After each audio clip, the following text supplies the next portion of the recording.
ಅನುಗ್ರಹಕ್ಕಾಗಿ ಸ್ತೋತ್ರ ಮಾಡಿ. ಕರ್ತನ, ನನ್ನ ಜೀವಿತದಲ್ಲಿ ನೀನು ತೋರಿಸಿದ ಅನುಗ್ರಹಕ್ಕಾಗಿ ಸ್ತೋತ್ರ, ನೀನು ತೋರಿಸಿದ ದಯೆಗಾಗಿ ಸ್ತೋತ್ರ, ನೀನು ತೋರಿಸಿದ ಕೃಪೆಗಾಗಿ ಸ್ತೋತ್ರ ಎಂಬುದಾಗಿ ಕಲಗತ್ತೇಳಿ ನಿನ್ನ ಅನುಗ್ರಹಕ್ಕೋಸ್ಕರ ಸ್ತೋತ್ರಪ್ಪ.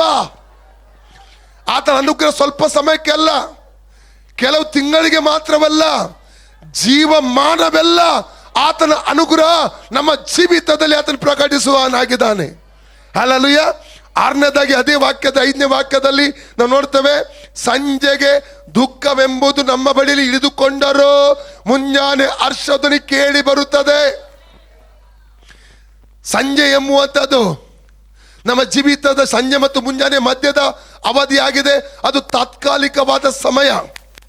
ಕೆಲವು ನೋವುಗಳು ನಮ್ಮ ಜೀವಿತದಲ್ಲಿ ಬಂದಾಗ, ಕೆಲವು ಬಾಧೆಗಳು ನಮ್ಮ ಜೀವಿತದಲ್ಲಿ ಬಂದಾಗ ದೇವರು ಅದರಿಂದ ನಮಗೆ ಬಿಡುಗಡೆ ಕೊಟ್ಟಿದ್ದಾನೆ. ಹಲ್ಲೆಲೂಯ. ಸಂಜೆ ದುಃಖಗಳನ್ನು ಮುಂಜಾನೆ ಹರ್ಷಧ್ವನಿಗಳನ್ನಾಗಿ ನಮ್ಮ ಜೀವಿತ ದೇವರು ಮಾಡಿದ್ದಕ್ಕಾಗಿ ಕರ್ತನಿಗೆ ಸ್ತೋತ್ರ ಸಲ್ಲಿಸುವರಾಗಿರಬೇಕು. ಹಲ್ಲೆಲೂಯ.